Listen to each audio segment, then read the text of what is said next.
नहीं आएगा। ऐसा मन से निकालना शुरू करें। पहले वाणी से निकाल दीजिए। वाणी से तो बड़ा सरल है, चुप रह लीजिए। अगर ऐसा भाव आता है तो चुप रहिए, मत कहिए कि मेरा नहीं आएगा, क्योंकि प्रकृति सुनती है, और प्रकृति सुनती है तो रिजल्ट भी देती है।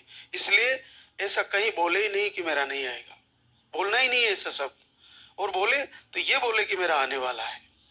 और उसके अलावा फिर मन से, मन के अंतर हृदय में धीरे धीरे ऐसा भाव करे, ऐसी विचारधारा स्थित करे कि मेरा अगले महीने पॉजिटिव आने वाला है।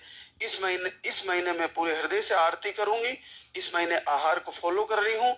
लास्ट के दिनों में अखंड दीप जलाऊंगी और देखिएगा, मैं चेक करूंगी और इस बार लाल दागी सरकार मुझे आशीर्वाद देने जा रहे हैं। तो ऐसा हो जाएगा।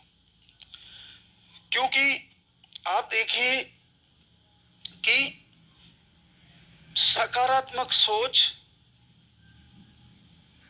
नकारात्मक सोच को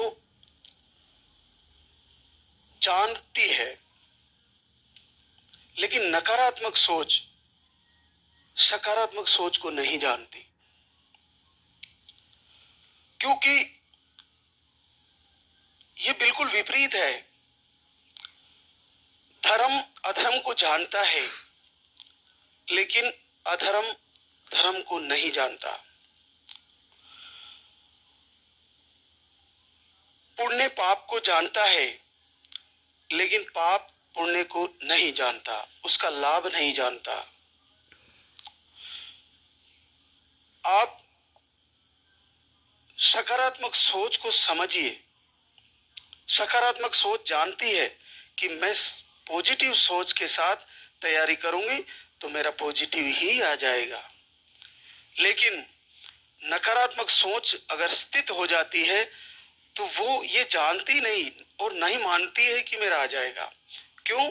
क्योंकि उसने ऐसा ही भाव स्थित कर लिया है कि मुझे नहीं आएगा। लेकिन उनको फिर से सकारात्मक सोच के साथ तैयार होने के लिए इस दरबार ने ऐसे ऐसे रिजल्ट दिए हैं जो आपको उससे निकल के बाहर आना है और बिल्कुल 100% पॉजिटिविटी में स्थित होना है। परमात्मा जानते हैं कि आप कितने दिल से, कितने हृदय से पूजा कर रहे हो। आप परमात्मा को नहीं जान रहे हो। हम जिस दिन परमात्मा को जान जाएंगे, हमारा दुख दूर हो जाएगा। तो हम जानते नहीं, लेकिन उनसे जुड़ रहे हैं और उनसे बार बार प्रार्थना कर रहे हैं। गीता में भगवान कृष्ण 4 प्रकार के योग बताते हैं: कर्म योग, भक्ति योग, ज्ञान योग, राजयोग, समाधि योग। तो हमारे लिए बड़े सरल है दो, कर्म योग और भक्ति योग।